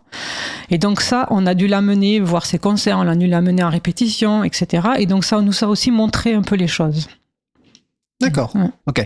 Et là, tu rejoins, donc ton travail, c'est ingénieur télécommunications et systèmes. Voilà. Et là, tu vas y passer 16 ans. Voilà. C'est-à-dire que ça te plaît. Ah j'arrive à Paris, là, nouvelle vie. Hein. D'accord, nouvelle vie. Et donc, Dans cette entreprise, tu y fais quoi concrètement au début ? Eh ben, dans cette entreprise, quand je suis arrivée, on avait des gros systèmes télécoms qui n'étaient pas voix sur IP, informatisés. C'était vraiment du pur télécom. Et ma mission, c'était de tout passer en voix sur IP, c'est-à-dire en téléphonie informatisée. Avant, c'était vraiment du pur télécom sans informatique. Ouais, c'est du matériel. Oui. D'accord. Voilà. Maintenant, la téléphonie, c'est sur le réseau comme un ordinateur. Oui, tout à fait. Ça a tout changé justement au moment où je suis arrivée à Paris. Et donc, là aussi, il fallait aller un peu partout en France. Donc tu refaisais des déplacements? Oui, en fait. Mais à Paris c'était plus facile parce qu'à Paris il y a beaucoup plus d'entrées. À Blois, imaginez une ville moyenne, tous les parents ils ont leurs grands-parents, leur ceci, leur cela. Il n'y a pas trop d'entraide entre parents et puis il faut avoir une voiture pour aller d'un point A à un point B. À Paris c'est beaucoup plus facile. Les parents ils n'ont pas de grands-parents, on s'aide beaucoup plus facilement. Enfin moi j'ai eu énormément d'entraide à l'école où ma fille a été. Et voilà, et du coup, je suis rentrée dans cette entreprise, comme tu dis, pendant 15 ans, ça m'a plu, oui, j'étais dans une superbe équipe, j'ai fait plein de choses, je suis montée... Et donc, en 16 ans, je suppose que tu as progressé dans l'entreprise. C'est une grosse entreprise, peut-être oui, c'était une très grosse entreprise. Alors, à l'époque, quand je suis rentrée, elle n'était pas très grosse, mais ils ont racheté un gros groupe américain, ils sont devenus 3e mondial. Ah oui, d'accord, c'est sérieux, quoi. Ouais, assez sérieux, ouais. Ok, d'accord. Et donc tu as bien progressé et finalement tu dis parce que pour y rester 16 ans... En fait, j'étais bien payée. Ce qui changeait donc par rapport à avant. Exactement. Du coup, je pouvais faire des voyages, faire de la musique, faire plein de choses, habiter dans Paris. Voilà. J'avais des super collègues, j'avais plein de... mon travail, tout le monde était content de mon travail, moi j'étais content, c'était vraiment gagnant-gagnant. On me donnait beaucoup de nouveaux projets, donc super, quoi, vraiment. D'accord, alors tu fais juste justement de parler de musique. Alors tu vas y rester 16 ans, mais en fait, en parallèle à un moment, tu vas reprendre des études. Parce que finalement, on a commencé en disant, à l'université, c'était pas top pour toi au niveau des études, donc tu as eu un BTS informatique. Mais autour de 40 ans, tu décides à reprendre des études dans 2 domaines. Alors, on va commencer par le premier, c'est la musique. Alors que tu venais juste de dire il y a quelques minutes que la musique, pour toi, tu ne savais même pas ce que c'était qu'un là. Donc, tout d'un coup, pourquoi tu décides à reprendre des études et spécialement musique ? Alors, donc, à Paris, donc, je découvre tout un nouveau milieu. J'avais le milieu de l'entreprise. Là, pour moi, ça allait plutôt bien. J'avais pas de problème. Voilà, tout ce que je devais faire intellectuellement, ça se passait bien. Par contre, dans mon cercle personnel, j'ai commencé à rencontrer beaucoup de gens qui n'étaient pas vraiment de mon milieu intellectuel. Et du coup, je me sentais vraiment en décalage. Tu avais l'impression de rencontrer des gens qui étaient d'un niveau intellectuel supérieur ? Oui, ok, exactement. Et très gentils, qui ne me faisaient pas sentir, c'est ça, c'était des amis. Oui. Mais moi, je me suis dit, parce qu'en fait, c'était des gens qui étaient plus liés au domaine de l'art. Parce que moi, je commençais à rentrer dans le domaine de l'art, voilà, pour X raisons. Et du coup, je commençais à découvrir un autre univers. Et vraiment, je me disais, mais là, j'ai de quoi apprendre, à mûrir. Je suis pas au niveau. Ouais. Donc, c'est pour ça que tu reprends des études, c'est ça ? Et moi, j'ai quand même toujours eu au fond de moi, envie aussi de progresser, de savoir m'exprimer, de savoir réfléchir, la philosophie, etc., etc. Et du coup, je me disais, alors je lisais quand même beaucoup, j'étais pas inactive, mais j'y arrivais pas vraiment à progresser au sens que je voulais. Du coup, je me suis dit, une façon de progresser, c'est de faire des études, parce que comme ça, on est obligé d'apprendre des cours, on est obligé d'écrire, de faire des devoirs, et tout ça. Donc, en fait, au tout début, j'ai pas repris des études spécialement pour... c'était juste pour mon intelligence, quoi. Pour toi. Voilà, exactement. Donc, après, j'avais quand même au fond de moi un petit espoir de progresser aussi dans la vie. Donc, j'ai pris des études dans un domaine qui me plaisait, donc la musique. Donc, tu es rentré en conservatoire à 35 ans, c'est ça ? Alors, ça, c'était pas les études. Ça, c'est pas les études. Ça, c'est les études à 40 ans dont tu parles. Ah, d'accord, ok. Oui. Donc, à 35 ans, j'ai commencé la musique. Ok. Donc, je suis rentrée au conservatoire. Mais à 40 ans, quand j'ai voulu reprendre les études, les vraies études, je me suis donc inscrite en musicologie à la Sorbonne. Ah, ok, d'accord. Voilà. Ok. Et donc, j'étais contente. Mais par contre, je devais travailler en même temps. Évidemment. Oui, parce que tu travaillais dans cette fameuse entreprise. Oui, et puis je ne pouvais pas m'empêcher de travailler. Enfin, il fallait que j'ai un salaire. Donc, on peut passer la musicologie, on peut passer 2 UV par an sur 10 ans, si on veut. Mais alors, la musicologie, c'est pas quelque chose de très pratique. C'est quoi? C'est l'histoire de la musique? C'est la technique de la musique? Oui, c'est l'histoire et la technique. C'est très pratique parce qu'il faut, il faut écrire, il faut composer, il faut jouer un clavier obligatoirement, il faut jouer un instrument, il faut faire partie d'un groupe. Oui, c'est très pratique. Et donc, bon, c'était possible, hein. Ça me plaisait tout, mais par contre, il me fallait travailler énormément d'heures par jour. Ouais. Et du coup, je me suis rendu compte que je n'avais pas le temps, quoi. D'accord. Donc après, j'ai basculé sur d'autres études, voilà. D'accord. Donc tu arrêtes ces études-là, tu bascules sur d'autres études qui sont plus proches de ce que tu fais, c'est l'informatique, mais côté web. Exactement. Dans ton entreprise où tu as passé 16 ans, tu étais en télécommunication, téléphonie sur Internet, etc. Plutôt réseau, etc. Système, voilà. Et là, tu te dis, tu reprends des études donc dans une autre perspective quelque part, qui est le web, donc le développement de sites web et autres. Pourquoi aller là-dedans? Alors en fait, je n'ai pas fait des études dans le développement web. Ah, ok. Je voulais, moi, faire des choses plus conceptuelles et plus intellectuelles. Donc, je suis allée dans la conception. Donc, j'ai repris des études en architecture de l'information. D'accord, c'est comment assembler des systèmes? Alors, c'est même plus que ça. C'est vraiment la conception, le cadrage de l'usage ou de qu'est-ce qu'on va faire. C'est même plus technique du tout. C'est la solution, le produit, à quoi il va ressembler. C'est un peu comme un architecte ou une architecte d'une maison qui réfléchit à l'ensemble des choses, les fondations, l'organisation, mais qui ne va pas réaliser derrière. Exactement. D'accord. C'est exactement. D'ailleurs, l'analogie qu'on fait, c'est justement dans le bâtiment, on construit une maison, un architecte qui construit une maison. D'accord. Et c'est dans l'objectif, comme pour la musique, pour toi, pour progresser, ou est-ce que c'est dans un objectif professionnel en te disant, peut-être qu'à un moment, je vais me lancer professionnellement là-dedans? Oui, parce que entre le moment où j'ai commencé musicologie et le moment où je suis rentrée en architecture et information, il s'est peut-être passé 2 ans. D'accord. Moi, j'ai commencé aussi à progresser, à mûrir mon truc. Et je me dis, oui, peut-être tu pourrais changer de métier, changer de travail, parce que mon travail, ça se passait super bien, mais j'avais envie peut-être aussi d'être dans un autre entourage. Voilà, de changer. D'accord. Qu'est-ce que tu veux qu'on fasse? Est-ce qu'on fait une pause musicale ou on continue comme ça? Il reste encore 33 minutes. On peut faire une petite pause musicale si tu veux. Ouais, allez. Ouais. On peut l'écourter à 2 minutes. Ah non, on n'écoute pas les pauses. Alors ça, par contre, je suis...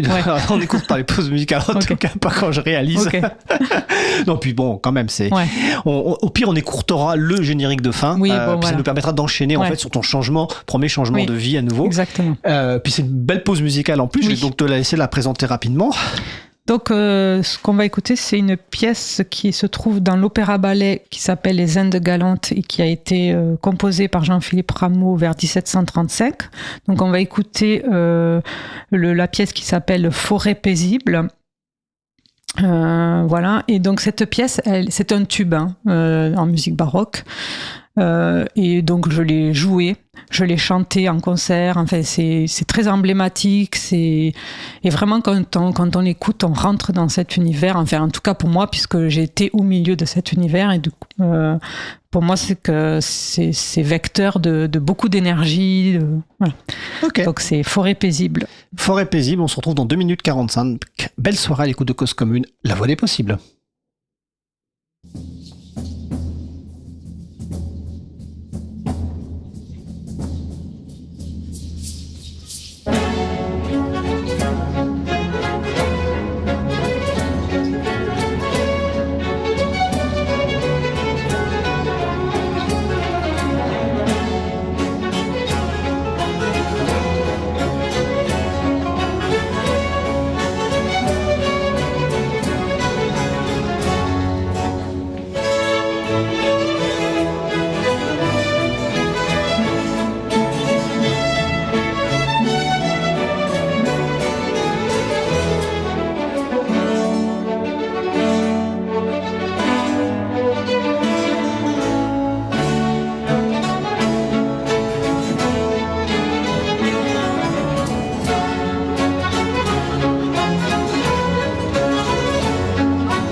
Ici dans le cœur.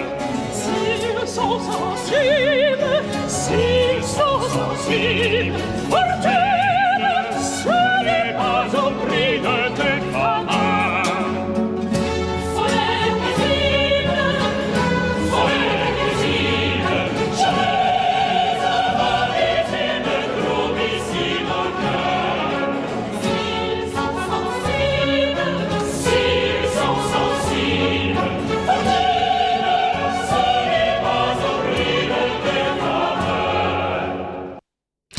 Nous venons d'écouter Forêt paisible de pièces de l'opéra-ballet Les Indes de Galande, composé par Jean-Philippe Rameau et joué par les Arts Florissants. Vous êtes toujours sur Radio Cause Commune 93.fm en Ile-de-France et en DAB+, également, et sur causecommune.fm partout dans le monde. Vous écoutez l'émission Chemin de Traverse et nous sommes toujours avec Julie Chemard. Donc juste avant cette pause musicale, on parlait de tes reprises d'études, donc en musicologie et ensuite en architecture de l'information, avec peut-être l'objectif de te lancer dans de nouvelles aventures. Et donc justement, tu vas te lancer dans de nouvelles aventures pour devenir freelance, et même tu m'as dit slasheuse. Alors c'est quoi slasheuse ? C'est comme notre invité Johan Panam qui avait dit aussi qu'il était slasher. Alors ça veut dire quoi, slasher ou slasheuse ? Alors slasher, ça veut dire qu'on fait plusieurs métiers à la fois. D'accord. C'est pour ça qu'il y a des slash entre les métiers. Ok, et donc tu es donc toujours salarié dans cette entreprise de télécommunications, voilà. donc dans laquelle tu vas passer 16 ans de ta vie, jusqu'en 2023, mais en 2018, tu commences une activité parallèle de freelance, c'est ça ? Exactement, donc l'entreprise était au courant, c'était pas un problème. Okay. Oui, c'était pas un problème. De toute façon, c'était pas du tout le même domaine, et bon, comme je m'entendais très bien avec l'entreprise, on comprenait bien les enjeux. D'ailleurs, quand je suis partie faire mes études à Lyon, donc je suis allée à l'ENS faire un master architecte de l'information, je m'absentais 2 jours par semaine sur mes congés, mais bon, j'avais l'autorisation. Ils m'ont aidé. C'était une entreprise sympa en tout cas. Oui. Ouais. Et donc pourquoi tu te lances dans ce freelance et dans quel domaine tu choisis ? Du coup, finalement, l'architecture de l'information, ça m'a plu.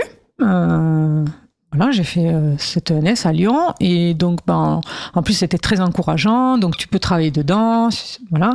Mais ma fille, elle avait 17 ans je crois, ou 18 ans, et j'avais besoin d'argent, parce que je me suis dit, les études qui arrivent, je vais pas démissionner de mon travail pour me lancer dans ce nouveau job où je sais pas trop vraiment comment ça va se passer. Donc, je me dis, ce que je vais faire des projets en parallèle. Donc, le truc, c'est que moi, quand même, je voulais rester dans le domaine des arts, parce que maintenant, c'est un domaine que j'aime beaucoup, où je me suis beaucoup donnée depuis 15 ans. Et je me suis dit, ce que je vais faire, c'est que je vais travailler dans l'architecture de l'information, mais dans le domaine artistique. Donc j'ai fait mon stage de master à Musique Sacrée Notre-Dame de Paris, qui est l'école Notre-Dame de Paris, l'école de musique. Voilà, là j'ai rencontré le directeur, et ce directeur, il est aussi devenu directeur de l'orchestre de Picardie à Amiens. D'accord. Donc il m'a dit, Julie, on veut refaire notre site internet.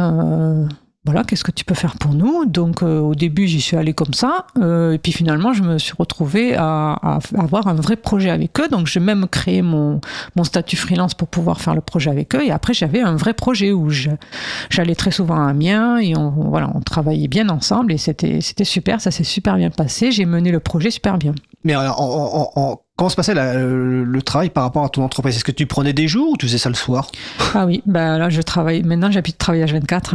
D'accord, ok, carrément. Tous mes congés, depuis que j'ai repris mes études, de toute façon, depuis 2015, voire 2014, tous les congés, je les prenais pour étudier. D'accord.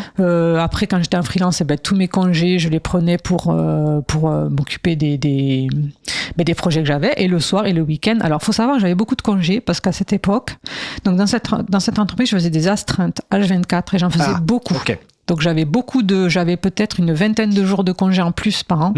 Okay. Donc ça c'était bien, parce que je partais quand même 15 jours l'été en voyage avec ma fille. C'était un peu ma question, est-ce que tu prenais des vacances à un moment ? D'accord. Donc voilà, j'en prenais pas beaucoup, mais oui, j'en prenais quand même parce qu'on aimait beaucoup voyager. Donc, À l'étranger, je suppose. Voilà, ou même Oui. en France. Ou même en France, Nous, c'était en mode sac à dos, donc j'ai D'accord. beaucoup été en Bretagne, Ok. dans le centre de la D'accord. France. Voilà.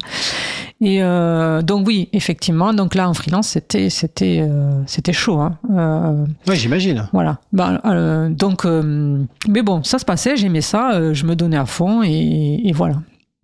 Et donc finalement, bon, c'était quand même deux activités professionnelles, donc de slasheuse, comme on dit. Voilà. Bon, ça a un temps, ça a une limite. Ou pas, d'ailleurs, peut-être qu'on peut continuer. Mais en tout cas, toi, tu décides à 50 ans, en 2023, de devenir entrepreneuse à temps plein. Voilà. Donc de te lancer quelque part dans le grand bain, c'est-à-dire de ne plus avoir, entre guillemets, la sécurité du salariat, ce qui est une certaine sécurité.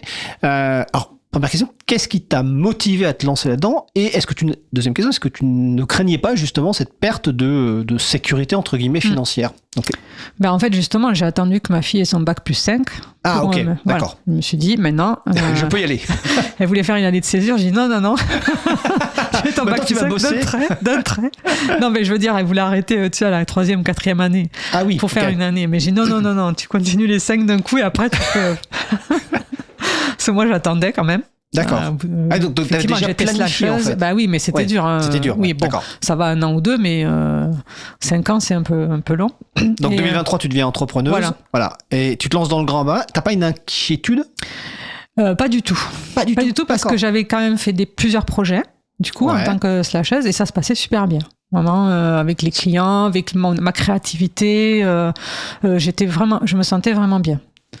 Donc, je savais bien que j'allais plus avoir d'argent, mais Enfin, en tout cas, moins. oui. Bah, de toute Potentiellement. façon, quand on se démarre, hein, on n'a Ouais. pas de salaire. Hein, donc, Ouais. bon, alors après, j'ai bénéficié évidemment des aides de l'État. Hein, c'est grâce à ça que j'ai survécu pour mon loyer. Et puis, j'avais, comme aussi 3 ou 4 ans avant, je savais que j'allais faire ça. Donc, j'avais aussi économisé. D'accord. T'as mis de côté. Voilà.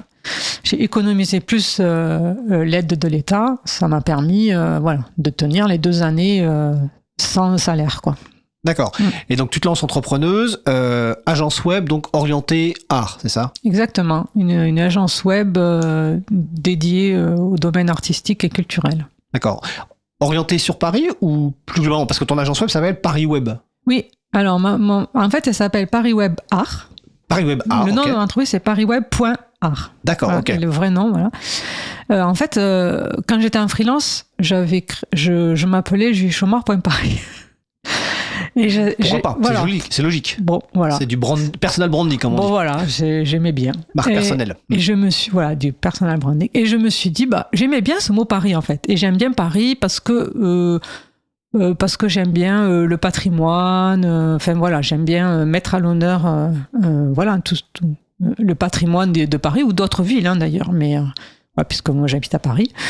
Donc, je voulais garder ce mot Paris. Donc, c'est pour ça que, du coup, j'ai fait parisweb.art. D'ailleurs, quand j'étais à l'INPI, j'ai enregistré le nom. Le nom est enregistré. Alors, La l'INPI, marque. c'est l'Institut national Voilà. de propriété industrielle. Donc, j'ai déposé le nom et ils voulaient pas.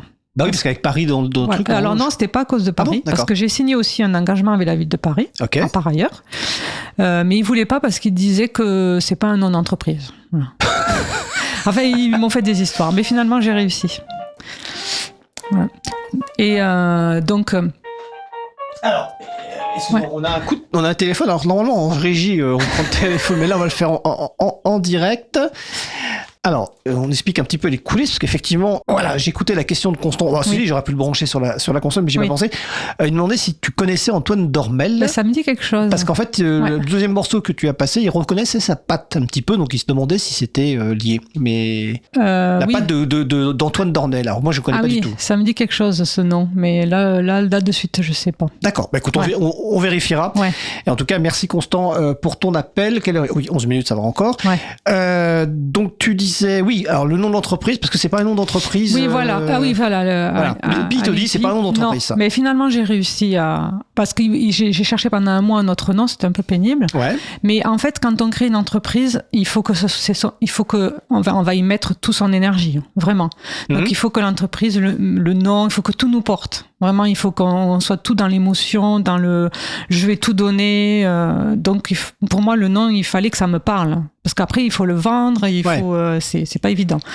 Donc j'ai cherché un autre nom, j'ai pas trouvé, mais bon, j'ai insisté et finalement j'y suis arrivée parce que quand on s'inscrit, un nom, on choisit des classes. C'est-à-dire que par exemple, si quelqu'un fait une activité web, il a plus le droit d'appeler parisweb.art. Ouais. Par contre, s'il fait un cuisinier, il peut. Tout à fait. Donc moi j'ai mis que 3 ou 4 classes. D'accord. Si j'avais mis, je pense, tout, ils m'auraient pas voulu, quoi. Oui, probablement. Voilà. Du coup, j'ai bien limité et c'est comme ça que je suis passée. Voilà, pour ceux qui ont envie. Parce que je connais des gens qui ont voulu créer des marques et ils ont fait tout. Pendant 1 an, ils ont développé leur entreprise et tout, puis après, c'est refusé. Donc, ça fait mal. Ah oui, c'est-à-dire qu'ils l'ont pas pris dans le bon sens. C'est-à-dire qu'ils ont créé leur image de marque, développé, et après ils ont essayé de la déposer. Oui, il y en a beaucoup. Donc ça, c'est un conseil qu'on peut donner aux gens qui se lancent. Déposez d'abord votre marque avant de la développer pour être sûr de ne pas avoir un refus par l'INPI ou une contestation par d'autres personnes. Ou alors diminuer le nombre des classes, tant pis. Voilà, effectivement, parce qu'on peut pas, comme tu l'as dit, effectivement, on peut déposer sur un certain nombre de classes, catégories, par exemple informatique, cuisine, art, etc. Quoi. D'accord, donc pareil, agence web, entrepreneuse mais en solo. Est-ce que tu as l'idée de développer ça pour travailler à plusieurs ou tu souhaites rester en solo ? Alors non, au début, je voulais vraiment être à plusieurs. Donc je voulais vraiment faire une agence parce que j'ai une vision du travail, j'ai une vision de ce que je veux faire, j'ai une vision de ce que je veux donner à mes clients, ou mes clients ou pas mes clients, parce que c'est aussi des organisations, c'est aussi des musiciens, des artistes. Donc j'ai pas souvent l'impression que c'est des clients, c'est plus des partenaires. Et j'ai une vision vraiment de comment je veux faire les choses. Et du coup, je voulais développer cette vision. Voilà. Mais bon, j'ai eu pas mal de choses qui se sont passées qui fait que j'ai pas développé aussi vite que je voulais. D'ailleurs, maintenant, je dis plus que c'est une agence web, je dis que c'est un studio. D'accord. Parce que ça n'a pas l'ampleur d'une agence. Comme je voulais le créer. Donc je recible un peu ce que je voulais faire. Tu réduis l'affichage en fait, pour pas laisser croire que c'est un gros truc. Voilà, c'est ça. Exactement. Exactement. Du coup, je dis pas que je veux rester seule, je veux quand même faire des choses à plusieurs, un partenariat où là je suis en train par exemple de voir pour embaucher un alternant ou une alternante. Voilà, mais ça me va bien aussi un studio parce que voilà, j'ai des idées, je veux des expertises, donc voilà, ça marche bien. D'accord. Et tu as ajouté aussi une autre corde à ton arc. Donc 2023, t'as 50 ans, tu crées donc cette agence qui est devenue aujourd'hui donc un studio. Et en 2024, tu deviens, on peut pas s'y attendre quand même, tu deviens prof. Oui. Professeur, donc pour dans quel type dans le domaine informatique, mais à quel niveau et pourquoi tu te lances là-dedans d'ailleurs ? Comment ça se passe ? Comment tu rentres dans ce truc ? En fait, déjà quand j'ai démissionné, que j'ai créé l'entreprise, déjà il m'est arrivé un tsunami de choses. Voilà. Et donc j'ai découvert l'aventure professionnelle, on va dire. Avant, bon, mon métier c'était bien, mais j'étais quand même tranquille quoi. Enfin, j'avais mes tâches, mon bureau, voilà, je faisais que ça. Là, j'ai eu un tsunami, j'ai rencontré beaucoup de choses, j'ai dû faire beaucoup de choses, j'ai dû prendre plein de compétences et je me suis dit mais c'est super, j'ai une super aventure, je peux faire plein de trucs, je peux me lâcher, voilà. Et donc c'est comme ça aussi que j'ai commencé la radio par exemple, la régie, voilà. On va en parler juste après. Voilà, parce que je voulais faire plein de choses. Et puis donc au bout des 2 ans ou d'1 an et demi que j'étais donc là avec mon agence, je gagnais toujours pas ma vie. Donc je commençais à avoir un peu peur. Ah oui. Donc je me suis dit bon, il faut que je me trouve un petit truc à côté qui me donne du revenu. J'ai même cherché à de faire de la régie en mode payé. D'accord. Dans les radios, j'ai épluché les offres d'emploi, tout ça, je trouvais rien. Et puis, il y a un truc au fond de moi qui m'a toujours plus à enseigner. Parce que dans mon entreprise, c'est toujours moi qui faisais les formations. avec ma fille et ses copines, on partait au musée, je leur faisais des parcours pédagogiques, voilà. J'ai toujours aimé la pédagogie, en fait. La pédagogie, la transmission. Voilà. Et imaginer des scénarios de transmission de savoir. Exactement. Et donc j'ai toujours aimé ça. Je me suis dit, pourquoi je ne ferais pas de la formation? Donc j'ai rencontré un organisme de formation qui s'appelle Connexio, dont nous avons invité une personne une fois ici, qui était Connexio Afrique. Et donc j'ai rencontré cet organisme et je me suis très bien entendue avec eux. C'était très bonne ambiance, très bon organisme, et ils m'ont proposé de donner des cours en informatique. Donc j'ai commencé dans cet organisme, le modèle, je pense, c'est un genre associatif. C'est subventionné par l'État et c'est pour donner des cours d'informatique. Donc moi, dans le cursus dans lequel j'étais, à des réfugiés, des personnes réfugiées ou en décrochage scolaire, pour qu'ils reprennent un circuit. Okay. Voilà, parce que même, admettons, les réfugiés, on ne sait même pas s'ils ont le bac ou pas. Ouais. Donc voilà, on fait comme une remise à niveau pour après continuer les études. D'accord. Donc là, je faisais des cours de réseau, de programmation, un peu de tout. Parce que moi-même, dans les 20 ans de ma carrière, j'ai fait de tout. J'ai fait du télécom, du réseau, du câblage, de la programmation. J'ai touché un peu à tout, de la base de données. J'ai été administratrice de base de données pendant 2 ans. Enfin, voilà. Et du coup, je pouvais donner un peu des cours, un peu de tout comme ça. Et puis, ça s'est super bien passé. Je suis rentrée dans cette école et vraiment, j'ai beaucoup aimé donner les cours. Avec les élèves, ça se passait super bien. Avec l'encadrement de l'école, ça se passait super bien. Donc, je me suis dit, c'est parfait, c'est très bien, c'est bon pour moi. Par contre, je voulais pas quand même abandonner mon agence. Ouais. C'est quand même le truc que j'aime et que j'ai envie de garder, c'est mon projet. Voilà. Donc je fais ça 1 jour, 2 jours par semaine, ça dépend des semaines. Et puis je rencontre ma meilleure amie qui est professeure, j'ai une meilleure amie qui est américaine et qui est professeure de maths à l'université américaine à Paris. Elle me dit, tu sais, Julie, ils viennent d'ouvrir un département computer science, donc d'informatique à l'université, parce qu'avant ils faisaient que du business, et ils cherchent du monde. Et donc, viens nous voir. Donc, je vais voir, je rencontre un des directeurs, on discute, il me dit, ok, si ça nous intéresse, tu peux commencer par faire un cours et on verra. Et donc là, j'ai commencé par faire un cours donc à l'université américaine. Alors là, c'était carrément le vrai cursus, quoi. Donc il faut faire des examens, il faut donner des notes, parce que à Connexio, c'est juste une formation. Voilà. Là, vraiment, donc j'avais beaucoup plus il fallait que je fasse un cours un peu plus élaboré, voilà. C'était un niveau un peu supérieur, on va dire. Exactement. Bien que chez Connexio, ça m'a beaucoup, beaucoup appris parce que j'ai quand même inventé plein d'exercices. J'ai aussi refait les cours. Je suis allée à la bibliothèque, je sais pas combien d'heures pour relire aussi les livres, pour pas leur apprendre n'importe quoi et surtout pour voir quel niveau je devais apprendre. Voilà. Quel niveau. Enfin, voilà. Donc j'ai passé beaucoup, beaucoup d'heures à la bibliothèque pour préparer tous ces cours et en cours, ça se passe bien. Voilà. D'accord. Donc, comme quoi, on peut, voilà. Comme quoi, on peut ne pas avoir apprécié l'université et finir par donner des cours exactement. Dans l'université. Et puis, on peut, même moi, j'ai pas, parce qu'ils sont tous doctorants, ils sont tous professeurs, ils ont tous un doctorat, un truc comme ça. Moi, non. Hein. Donc, j'ai dû me faire homologuer par l'éducation nationale parce qu'ils délivrent quand même un diplôme reconnu. Puis, ça s'est bien passé et voilà. Et bon, j'ai beaucoup travaillé. Hein. J'ai beaucoup, comme j'ai dit, j'ai passé beaucoup d'heures à la bibliothèque, mais bon, maintenant, ça se passe bien. Je dirais qu'il faut oser, mais il faut aussi avoir ta capacité de travail. Tu as les deux.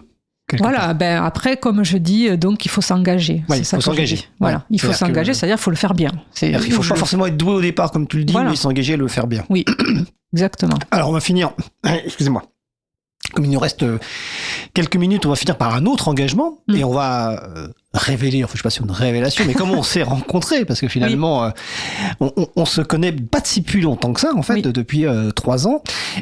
Donc sur le chemin, sur Cause Commune, donc il y a une émission sur les libertés informatiques qui est diffusée depuis 2018, donc qui s'appelle Libre à vous le mardi de 15h30 à 17h, qui est une émission proposée par l'April, donc l'association de promotion et défense du logiciel libre, dont je suis le délégué général à titre professionnel. Et en 2023, on fait un appel à volontaires bénévoles pour s'occuper de la régie, pour nous aider sur la régie. Donc la régie, c'est la réalisation de l'émission, c'est-à-dire la gestion de la console numérique, des sons, des micros, etc., des logiciels. Donc ce que je fais aujourd'hui en plus de l'animation, on lance un appel pour nous aider, voilà, ponctuellement, un mardi par mois. Et on reçoit une candidature d'une certaine Julie Chomard, qu'on ne connaît pas.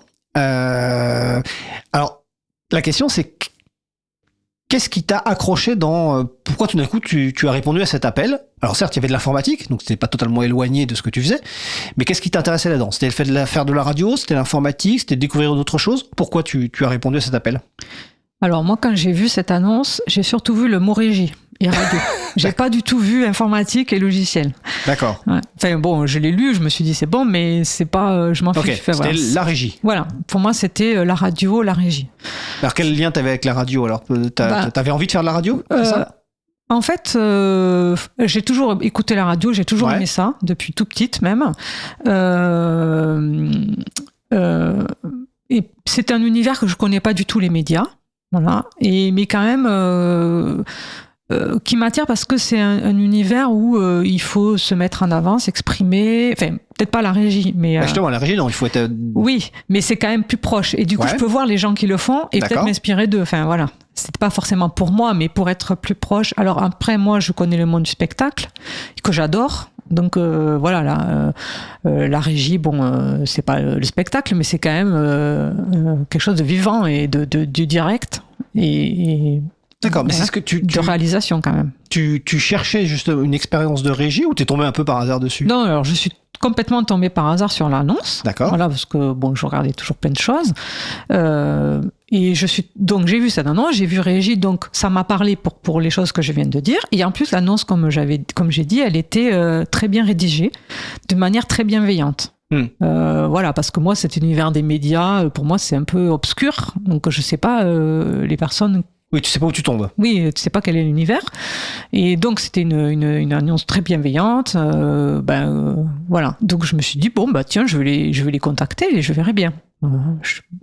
Tant pis si ça va pas, ou, enfin, vraiment.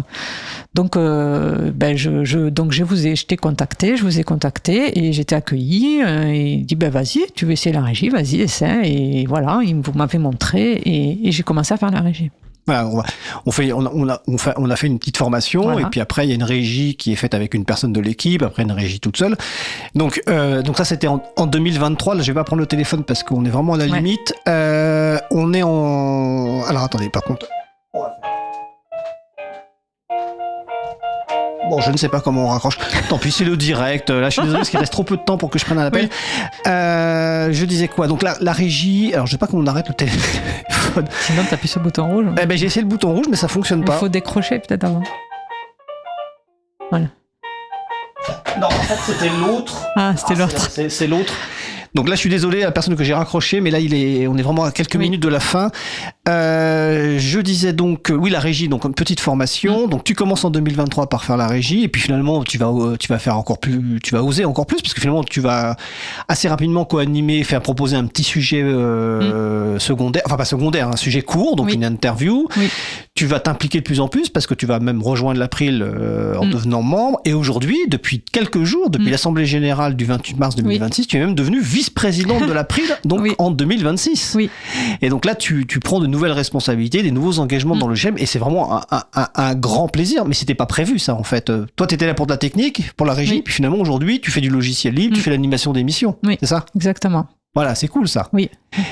Et depuis 2024, quand j'ai relancé l'émission Chemin de Traverse, finalement, on en discutait, je sais plus pourquoi, de ce genre d'émission. Puis à un moment, je t'ai proposé de faire l'émission avec moi, parce que moi, je me sentais pas de la faire tout seul un mercredi par mois. Et donc, qu'est-ce qui t'a intéressé dans Chemin de Traverse, Pascal? Pour le coup, c'était vraiment de l'animation de parcours. C'était quoi? C'est le fait d'interviewer des gens, des parcours, de découvrir des gens? Ou c'était juste de faire de la radio? Les deux, parce que j'ai toujours aimé quand même les parcours. Parfois dans les journaux, il y a une page avec le parcours de quelqu'un et je lis toujours, ou j'interroge beaucoup les gens. Les parcours, j'adore. Vraiment, je m'inspire beaucoup des autres. Pour moi, les autres dans la vie, c'est très important. Donc ton idée, quand tu m'as dit ton idée, c'est exactement ce que je pensais que je voudrais, quoi. Vraiment, c'était tout à fait ça. S'il y avait une émission que j'aurais bien voulu faire, c'était celle-là. Bon bah c'est cool en tout cas. Voilà. Puis maintenant tu es même l'invité de l'émission. Voilà. C'est dans Chemin de Traverse, c'est cool. Alors comme tu es co-animatrice de l'émission, tu connais les questions de fin traditionnelles. Hein ? Oui. Donc la première, est-ce que tu as envie de partager quelque chose qui t'a émerveillé, fait du bien dernièrement ? Alors oui, dernièrement j'ai acheté 2 petites plantes pour chez moi et j'ai décidé de remettre des plantes dans ma maison parce que je trouve que c'est comme la pépinière de quand j'étais petite, de mon grand-père, qu'on voit les plantes pousser et que c'est vraiment très agréable. D'accord, bah, c'est cool. Deuxième question, si tu avais la possibilité de murmurer à ton toi quand tu avais 10 ou 15 ans, ou peut-être 20 ans, que lui dirais-tu ? Quel conseil lui donnerais-tu ? Alors je lui donnerais un conseil que je regrette beaucoup de ne pas avoir fait, c'est de sonder, interroger tous les membres de la famille pour avoir l'histoire familiale.